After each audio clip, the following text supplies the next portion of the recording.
Hello students, आज हमें पढ़ना है मैग्नेटिज्म एंड मैटर। मैग्नेटिक सबसे पहला टॉपिक इसमें आता है magnetic field lines.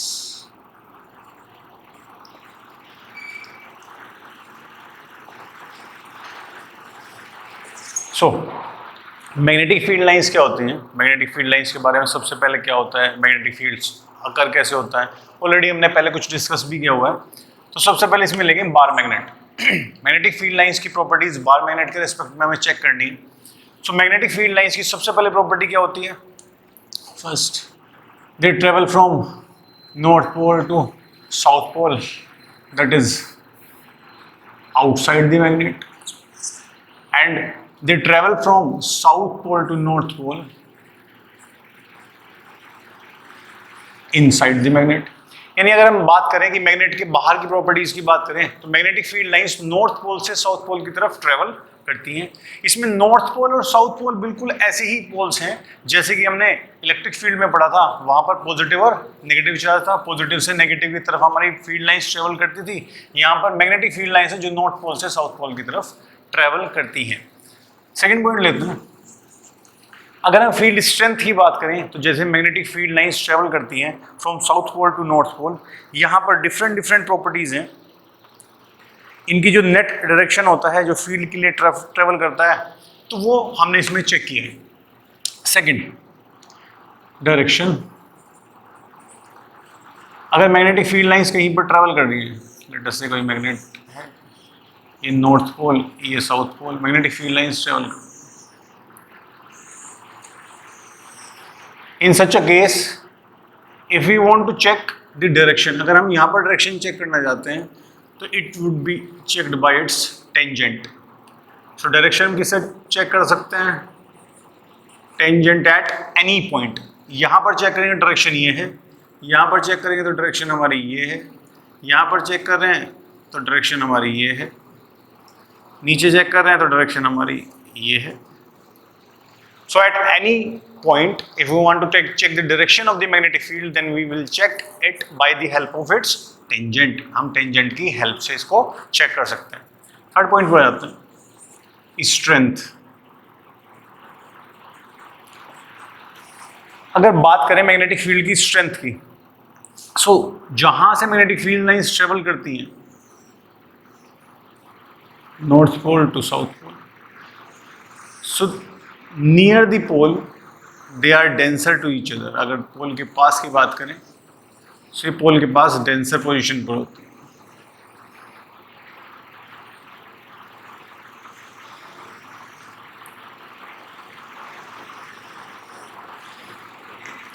So strength closer to the magnet, strength is more. तो जितना मैग्नेट के पास यानी जितनी फील्ड लाइंस के पास चेक करेंगे उतनी ही फील्ड लाइंस क्या होंगी? पास पास होंगी। यहाँ पर फील्ड लाइंस सारी क्या है? पास पास है। जितना दूर जाएंगे उतनी हमारी जो स्ट्रेंथ है वो कम होती चली जाएगी। दैट मीन्स जो फील्ड स्ट्रेंथ है अगर जहां जिस पोजीशन से निकल रही है वहां पर पास पास है,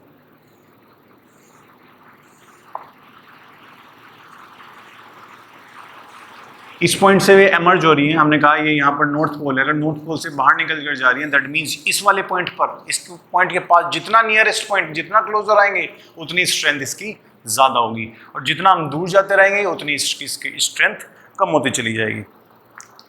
नेक्स्ट पॉइंट हमें देखना है कि इसमें चेंजेस कैसे कैसे आते हैं। अगर फील्ड स्ट्रेंथ की बात करें तो टू पोल्स हैं, नंबर फोर्थ पॉइंट पर आते हैं। Two field lines never intersect। इन जो फील्ड लाइंस है कभी एक दूसरे को इंटरसेक्ट नहीं करती। मींस हमें जो टेंजेंट है वो डायरेक्शन दे रहा था किसका? मैग्नेटिक फील्ड का। अगर यहाँ पे बात करें, यहाँ मैग्नेटिक फील्ड की डायरेक्शन दे रहा है, यहाँ भी मैग्नेटिक फील्ड की डायरेक्शन दे रहा है। अगर दो लाइन एक दूसरे को इंटरसेक्ट करती हैं तो क्या होगा? हमने कहा ये वाला पॉइंट है, अगर दोनों इंटरसेक्ट करेंगे तो एक का मैग्नेटिक फील्ड इस डायरेक्शन में और एक का मैग्नेटिक फील्ड इस डायरेक्शन में। अब यहां पर एक ही पॉइंट पर दो डायरेक्शंस आ रही हैं जो कि पॉसिबल नहीं है।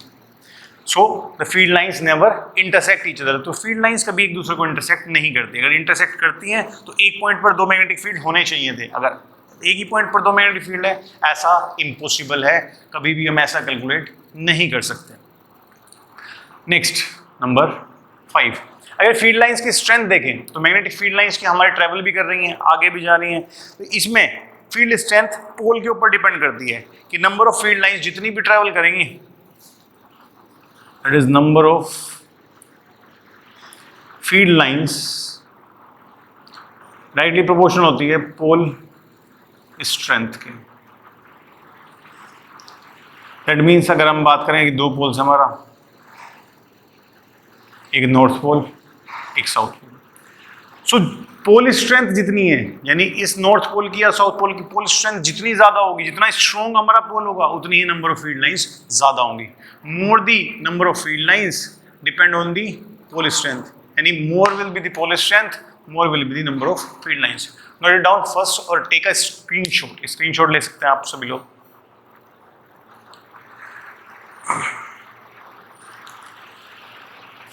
क्लियर? लेते हैं।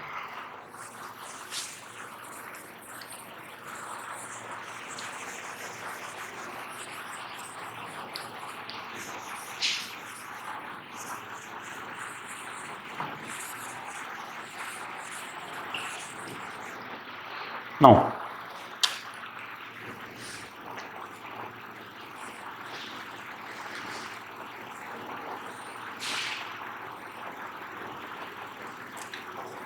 कुछ डायग्राम्स देख लेते हैं। फील्ड लाइंस के डायग्राम्स कौन कौन से हो सकते हैं या कैसे कैसे हो सकते हैं। अगर हम बात करें, एक करंट कैरिंग वायर है, इसके अंदर करंट फ्लो कर रहा है, तो इसके अंदर मैग्नेटिक फील्ड की डायरेक्शन क्या होगी? अगर करंट ऊपर की तरफ है तो राइट हैंड थंब रूल लगाएंगे। राइट हैंड थंब रूल का मतलब फिंगर्स हमारी क्रॉस, हमारा डायरेक्शन अंदर से बाहर की तरफ।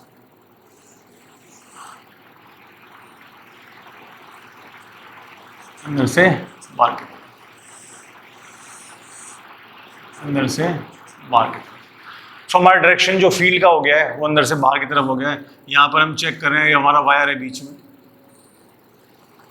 और करंट ऊपर की तरफ जा रहा है, तो हमारा फील्ड क्या होगा? पीछे से आगे की तरफ, राइट हैंड थंब रूल के अकॉर्डिंग। तो डायरेक्शन इसमें मैग्नेटिक फील्ड का ये हो सकता है। अगर हम और चेक करना चाहें तो अलग अलग चीज़ों की अलग अलग हो सकती है। अगर हमने कहा बीच में एक हमारा चार्ज क्यों रखा है, यहाँ पर चार्ज करंट आई है, इसके 4 पॉइंट्स पर हमें चेक करना है, 1 2 3 4, लेट अस से एक पॉइंट ले लेते 4, ए बी सी डी।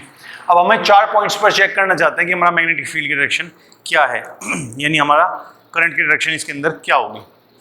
ठीक है, चेक करते हैं इस वाले पॉइंट पर। अगर हमारा करंट, हमने कहा कि करंट की डायरेक्शन यहाँ से अंदर की तरफ है, एक्स का मतलब अंदर की तरफ, तो हमारा डायरेक्शन क्या होगा? इस बी पॉइंट पर, यानी ऐसे, यानी बी पॉइंट पर हमारा फील्ड ऐसे। ए पर क्या होगा? अगर हम बात करें ऐसे, तो अंदर की तरफ करंट है, नीचे की तरफ। यहाँ पर चेक करेंगे तो डी की तरफ, यहाँ पर चेक करेंगे तो ऊपर की तरफ। तो एक हमारा फील्ड चारों तरफ बन जाएगा in a circular manner, circular orbit, circular in shape. एक सर्कल बन गया है, इस पॉइंट पर चेक किया, इस पॉइंट पर, इस पॉइंट पर, इस पॉइंट पर। सो डायरेक्शन अलग अलग हो सकती है। हमारा एक डायग्राम ये था, करंट ऊपर की डायरेक्शन में थी तो हमारा फील्ड इस डायरेक्शन में आया, अंदर की तरफ था तो डायरेक्शन बाहर की तरफ होगा तो इससे जस्ट अपोजिट डायरेक्शन में जाएगा। एक फिगर और ले लेते हैं कि हमारे अगर कोयल है, सर्कुलर कोयल है, इसके अंदर करंट फ्लो कर रहा है लाइक दिस।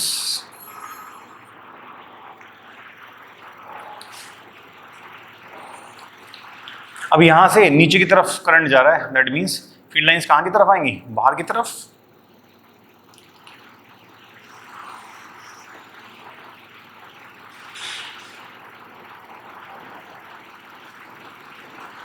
करंट नीचे की तरफ है, फील्ड लाइंस कहां की तरफ आएंगी? बाहर की तरफ। कहां की तरफ जाएंगे? अंदर की तरफ। एक और देख लेते हैं।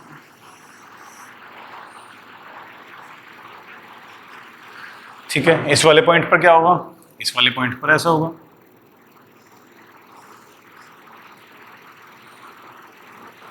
अगर हम चेक करें इस पॉइंट पर तो फील्ड लाइंस कैसे होंगे? करंट ऊपर की तरफ जा रहा है, फील्ड लाइंस कहाँ की तरफ आएंगे? अंदर से बाहर की तरफ, ऐसे।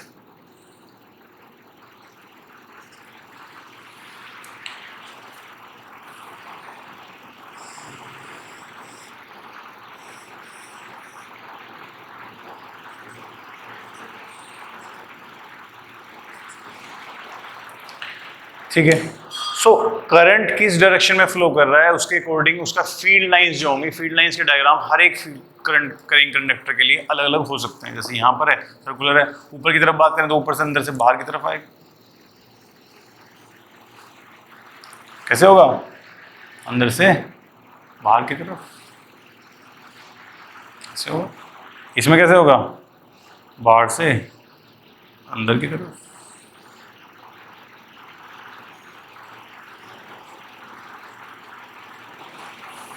चेक करें कहां से होगा? बाहर की तरफ।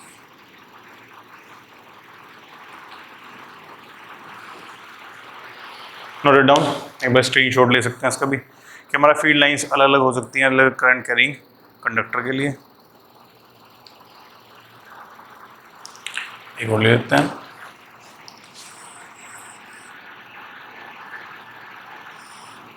एक सर्कुलर कोयल है, करंट इसमें फ्लो कर रहा है।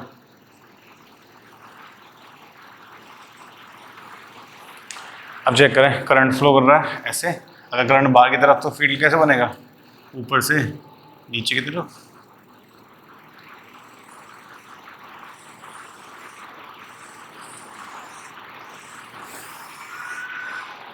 इसमें फील्ड ऐसे बनेगा ऊपर से नीचे की तरफ।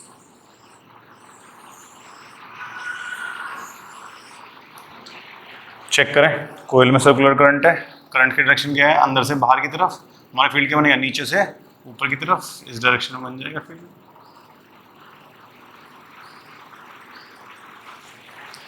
इस वाले पॉइंट पर क्या होगा? इस वाले पॉइंट पर करंट हमारा इधर को आ रहा है, इस वाले करंट से यहाँ इस वाले पॉइंट पर चेक करें तो ऊपर से नीचे की तरफ। देखो करंट अंदर की तरफ जा रहा है, आगे से पीछे की तरफ जा रहा है, आगे से पीछे की तरफ, तो करंट ऊपर से नीचे की तरफ, जस्ट अपोजिट। फील्ड लाइंस ऐसे आएंगी, ऐसे ऐसे ऐसे। हर पॉइंट पर चेक कर लेता है। करंट कहाँ है? अंदर से पीछे से आगे की तरफ, पीछे से आगे की तरफ आ रहा है करंट। फील्ड लाइंस हमारी कैसे होंगी? ऊपर से नीचे की तरफ, ऊपर से नीचे की तरफ, यहाँ से ऊपर इधर से नीचे, यहाँ से ऊपर इधर से नीचे। इस वाले में क्या होगा? करंट आगे से पीछे की तरफ जा रहा है। Next topic is bar magnet. So in bar magnet there are two poles, one is north pole, another is south pole. So magnetic field lines travel from north pole towards south pole. So both have magnetic field strength small m. जैसे कि magnetic field strength poles में यहाँ पर m है, यहाँ पर भी कितनी होगी? m। दोनों की पोल स्ट्रेंथ हमेशा क्या रहेगी? सेम। जितनी भी मैग्नेटिक फील्ड स्ट्रेंथ की अगर हम बात करें तो ये सिमिलर है, जैसे कि हमने इलेक्ट्रिक फील्ड में पढ़ा था। वहाँ पर क्या होती है? Q चार्ज की मैग्नेटिक फील्ड स्ट्रेंथ, यहाँ पर कितनी है? M। इस पर आता है। सो जहाँ पर भी हमारी बार मैग्नेट है ये किसके ऊपर डिपेंड करती है? Pole strength. पोल स्ट्रेंथ जितनी ज़्यादा होगी उतनी मैग्नेटिक फील्ड लाइंस क्या होगी? ज़्यादा होगी।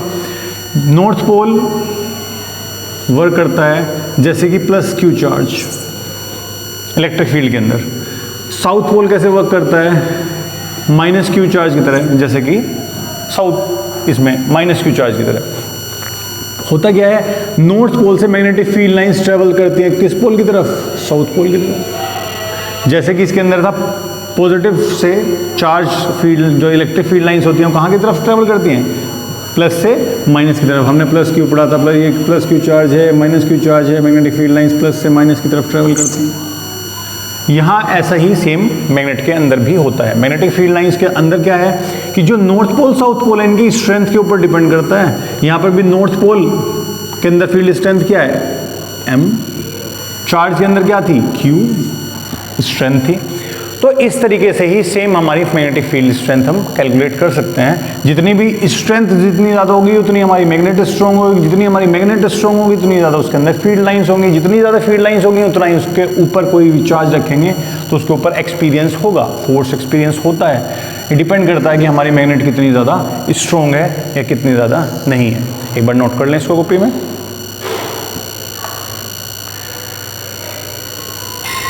नेक्स्ट आते हैं electric dipole, and next is magnetic dipole। अब इन दोनों का कंपैरिजन हमें पढ़ना है कि मैग्नेटिक फील्ड या मैग्नेटिक डाइपोल और इलेक्ट्रिक डाइपोल के बीच में क्या डिफरेंस है। इलेक्ट्रिक डाइपोल में हमारा क्या था, प्लस क्यू माइनस क्यू, दोनों के बीच का डिस्टेंस 12 था। यहाँ पर मैग्नेट है, एक तरफ नॉर्थ पोल एक तरफ साउथ पोल, दोनों के ऊपर जो डिपेंडेंसी होती है ये डिपेंडेंसी डिपेंड करती है कि हमारी फील्ड लाइंस कहाँ की तरफ ट्रेवल कर रही है। अब हम निकालते हैं जो इलेक्ट्रिक फील्ड, अगर हम बात करें इलेक्ट्रिक फील्ड ई की, तो इलेक्ट्रिक फील्ड ई किसके ऊपर डिपेंड करता है, के क्यू अपॉन आर स्क्वायर, जहाँ पर के क्या था, के इजिकल्स टू था 1/4 पाई एप्सिलॉन नॉट। ऐसे यहाँ पर magnetic field strength B equals to क्या है, के, अब क्यू की जगह यहाँ पर तो क्यू था, यहाँ पर क्या आएगा एम अपॉन आर स्क्वायर, जहाँ पर के की वैल्यू क्या थी म्यू नोट अपॉन 4 पाई। दोनों में हमारा जो सेम फॉर्मूला है, सेम डिपेंडेंसी है, सेम वो अफेक्ट करता है एक दूसरे को। यहाँ पर अगर कांस्टेंट की बात करें तो इसमें एक छोटा सा है कि इलेक्ट्रिक फील्ड में क्या है, इलेक्ट्रिक फील्ड ई में मैग्नेटिक जो हमारा है प्लस से माइनस की तरफ इलेक्ट्रिक फील्ड है, इसमें नॉर्थ पोल से साउथ पोल की तरफ लिख लेते हैं इसको, from plus Q to minus Q, इसमें from north pole to south pole travel करता है। That is first. सेकंड ले लेते हैं। सेकंड हमारा इलेक्ट्रिक डाइपोल, हमने कहा था प्लस क्यू चार्ज के लिए, यहाँ से डिस्टेंस क्या है, ये एल है, ये डिस्टेंस भी एल है, दोनों के बीच का डिस्टेंस क्यू है, ये माइनस क्यू है। ऐसे यहाँ पर भी ले लेते हैं सेम, ये हमारा नॉर्थ है, ये हमारा साउथ पोल है, ये बीच का पॉइंट ओ है, ये डिस्टेंस एल है, ये डिस्टेंस भी एल है। सो डाइपोल के लिए हमने चेक किया था कि भाई स्ट्रेंथ निकाली जाती है, ए के ऊपर डिपेंड करता है, और जो टॉर्क निकलता है वो भी निकलता है P is equals to Q into 2L।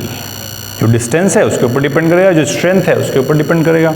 यहाँ M is equals to M into 2L, यहाँ पर भी है। तो ये है हमारा इलेक्ट्रिक डाइपोल और ये है हमारा मैग्नेटिक डाइपोल, दोनों एक दूसरे के ऊपर डिपेंड करते हैं। तो जो भी वैल्यू है वो कहाँ से कहाँ तक निकल रही है, फ्रॉम, ये निकल रहा है from minus Q, from plus Q to minus Q. ये कहाँ से निकल रहा है, from north pole to south pole. ये हमारा पोल स्ट्रेंथ है जो दोनों के बीच में कंपैरिजन है। डायरेक्शन हमारी कुछ भी हो सकती है, पोल स्ट्रेंथ हम कहाँ से कहाँ निकाल सकते हैं, north pole to south pole, south pole to north pole. यहाँ पर हमारा ये कौन सा मूवमेंट है, P, इलेक्ट्रिक डाइपोल मूवमेंट। ये कौन सा है, मैग्नेटिक डाइपोल मूवमेंट। ये हमारा फर्स्ट हो गया, ये हमारा सेकंड हो गया। एक बार देख लेंगे इसको, will continue next.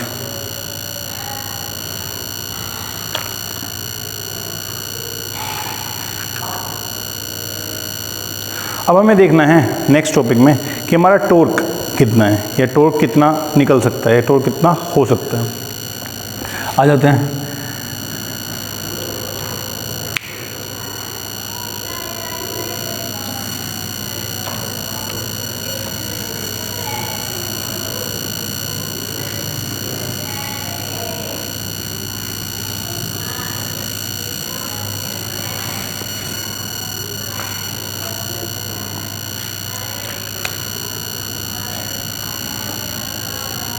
Next is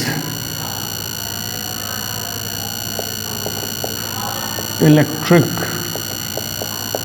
dipole, ये है मैग्नेटिक डाइपोल। कंपैरिजन देख रहे थे।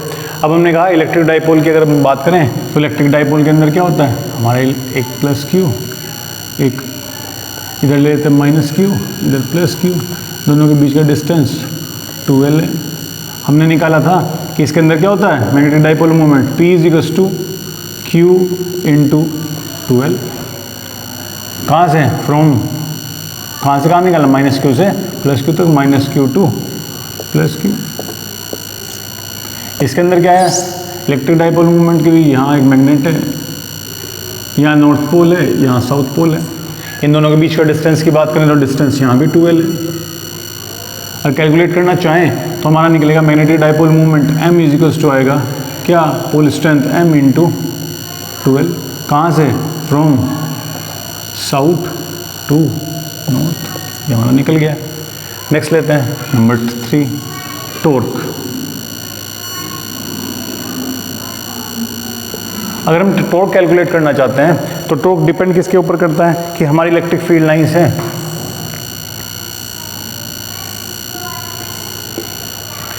मैग्नेटिक फील्ड लाइंस हैं, ठीक है। ये रखा हुआ है डाइपोल, यहाँ पर है प्लस क्यू, यहाँ पर है माइनस क्यू। प्लस क्यू किसकी तरफ मूव करता है, मैं ऑलरेडी डिस्कस किया था कि प्लस क्यू मूव करेगा towards the electric field lines, ये फील्ड लाइंस की तरफ जाएगा, और माइनस क्यू किधर जाएगा, फील्ड लाइन से जस्ट अपोजिट डायरेक्शन में जाएगा, ये इधर जाने की कोशिश करेगा माइनस क्यू, ठीक है। ऐसे हमारे मैग्नेट है,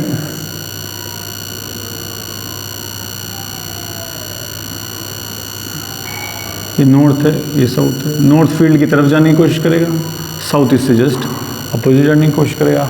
एंगल हमेशा हम जो लेते हैं that angle is this one, हमारे डाइपोल के बीच में और फील्ड लाइंस के बीच का एंगल लेना है, ये हमेशा याद रखें, कोई और एंगल नहीं लेंगे, यानी एंगल थीटा हमारे इन दोनों के बीच का है। जो फील्ड लाइंस है, यहाँ पर इलेक्ट्रिक फील्ड लाइंस हैं, वहाँ पर मैग्नेटिक फील्ड लाइंस हैं। इलेक्ट्रिक फील्ड लाइंस और मैग्नेटिक फील्ड लाइंस के बीच में डिफरेंस हमें ये निकलना है। यहाँ पर क्या होता है, टॉर्क टाउ इक्वल्स टू क्या था, P क्रॉस E, ये है डाइपोल मूवमेंट, ये हमने चेक किया हुआ, ये क्या है डाइपोल मूवमेंट, ये क्या है इलेक्ट्रिक फील्ड। यहाँ पर टॉर्क क्या होगा, magnetic dipole movement into magnetic field. Cross के लिए क्या होता है, sine theta, tau equals to क्या आएगा, PE साइन थीटा। थीटा कौन सा एंगल है, इसके और इसके बीच में, यहाँ क्या आएगा, tau equals to MB sine theta. Theta किसके बीच में एंगल है, हमारे डाइपोल के बीच में और मैग्नेटिक फील्ड के बीच में एंगल है। सो सारी चीज़ें लगभग में सिमिलर है। नोट डाउन एक बार देख सकते हैं इसको कि हमारा क्या आता है। अगर अब हम पोटेंशियल एनर्जी की बात करें, पोटेंशियल एनर्जी में हमने डिस्कस किया हुआ है, हमारा टॉर्क हो चुका है डिस्कस। टॉर्क होता है equals to U equals to minus PE cos theta. Theta वही एंगल है जो इन दोनों के बीच में, जो डाइपोल के बीच में और इलेक्ट्रिक फील्ड लाइंस के बीच में एंगल है। अगर हम बात करें यहाँ पर, तो यहाँ पर क्या आएगा, यहाँ पर तो अगर हम पोटेंशियल एनर्जी कैलकुलेट करना चाहें तो क्या आएगी, equals to minus MB cos theta. Theta फिर से एंगल इन दोनों के बीच का है जो हमारा डाइपोल है। सो जितनी भी चीज़ें हमने डिस्कस करी हैं वो सारी क्या है, मैग्नेटिज्म से रिलेटेड है। वहाँ पर हमने इलेक्ट्रिक डाइपोल डिस्कस किया था, यहाँ हमने मैग्नेटिक डाइपोल डिस्कस किया था, दोनों के बीच में कंपैरिजन हमने ले लिया है। अब वर्क डन जितना भी हमारा डेल्टा U के इक्वल होता है। अगर वर्क डन की बात करें, वर्क की बात करेंगे तो W work done equals to आएगा delta U change in potential energy. यहाँ पर भी वर्क क्या आएगा, इक्वल्स टू डेल्टा U। एक बार नोट कर लेंगे इसको।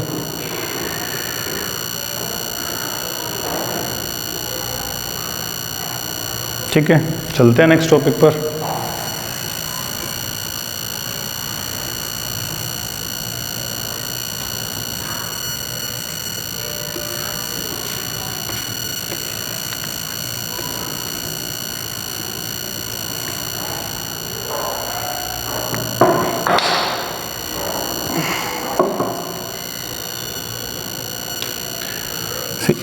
अब अर्थ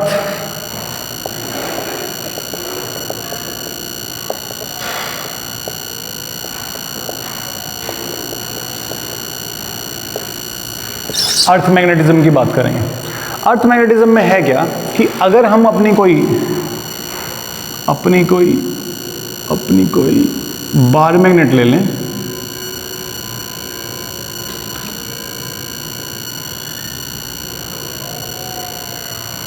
और इसको सस्पेंड कर दें, यानी बांधकर हवा में लटका दें, तो ये हमेशा कौन से डायरेक्शन को, नॉर्थ साउथ डायरेक्शन को पॉइंट करेगा।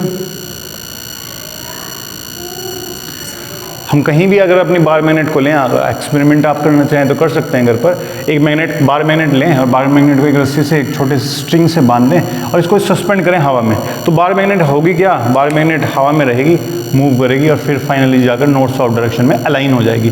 दैट मीन्स अर्थ का भी एक अपना कोई मैग्नेटिज्म है, अर्थ का भी एक मैग्नेटिक फील्ड है। ऐसा माना जाता है कि अर्थ है, अर्थ के अंदर एक लिक्विड फॉर्म में हमारे मेटल्स हैं। कौन से? जो सब्सटेंसेस हैं, जो मैग्नेटिक मैटर है, वो 3 टाइप के होते हैं, diamagnetic substances, paramagnetic substances and ferromagnetic substances. इस बार सिलेबस में ये नहीं है, पर फिर भी इसमें फेरोमैग्नेटिक मटेरियल जो हमारे हैं, लाइक आयरन है, वो सब किस फॉर्म में है, इसके अंदर प्रेजेंट हैं। किस फॉर्म में? मोल्टन फॉर्म में प्रेजेंट है, और वो रोटेट कर रहे हैं, वो मूव कर रहे हैं, क्योंकि लिक्विड फॉर्म में है, वो घूमते जा रहे हैं। ये हमारी थ्योरी में, पुरानी हिस्ट्री की थ्योरी में साथ दिया हुआ है कि इस तरीके से ये सब कुछ है। तो इसके बेसिस पर उन्होंने बताया कि अगर ये मोल्टन फॉर्म में रोटेट कर रहा है, यानी कुछ ना कुछ इसमें चार्ज पार्टिकल्स बने हुए हैं। चार्ज पार्टिकल्स मतलब इसमें कोई ना, मोल्टन फॉर्म में कोई ना कोई आयंस प्रेजेंट होंगे। आयंस क्या होते हैं? चार्ज पार्टिकल्स होते हैं। क्योंकि इसमें क्या होता है, जब भी किसी को एनर्जी मिलती है, जब भी किसी एटम को, अगर एटम की बात करें, एटम है, एटम के बाहर इलेक्ट्रॉन्स रिवॉल्व कर रहे हैं, जैसे इनको एनर्जी मिलेगी, ये यहाँ से जंप करके सीधे बाहर चले जाएंगे। इलेक्ट्रॉन्स अपने ऑर्बिट से बाहर निकल कर चले जाते हैं। अगर इलेक्ट्रॉन्स यहाँ नहीं हैं और यहाँ से बाहर जा चुके हैं, तो इसके अंदर है क्या कि इसके अंदर आयंस बन गए हैं। मोल्टन फॉर्म में क्या प्रेजेंट है? आयंस। और आयंस जहाँ पर रोटेट करते हैं, आयंस जहाँ मूव करते हैं, सिंपली क्या है? चार्ज है, यानी जहाँ पर कुछ ना कुछ चार्ज मूव कर रहा है, और बहुत बड़े अमाउंट में, बहुत ज़्यादा बड़े अमाउंट में ये मूव करता जा रहा है। अब चेक करें, अगर इसकी डायरेक्शन ये है, तो अभी थोड़ी देर पहले हमने चेक किया था, यहाँ से अंदर से, आगे से पीछे की तरफ, आगे से पीछे की तरफ, तो क्या होगा? ऐसे, यानी हमारा मैग्नेटिक फील्ड इसमें बनना शुरू होगा।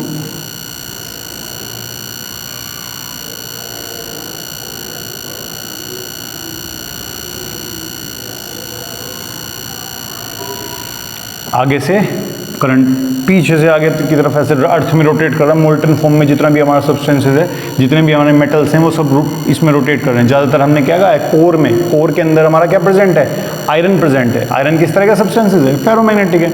तो अगर मोल्टन फॉर्म में रोटेट कर रहा था, इसमें मैग्नेटिक फील्ड बनेगा आगे की तरफ। चेक करें कितना, आगे से पीछे की तरफ, यानी ऊपर से नीचे की तरफ लाइन्स आएंगे, या ऊपर से नीचे या नीचे से ऊपर।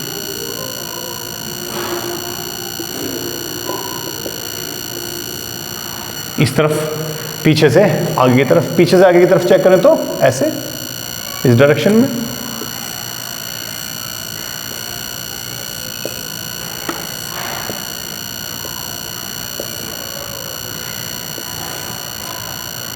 पीछे से आगे की तरफ, तो यहां से ऊपर,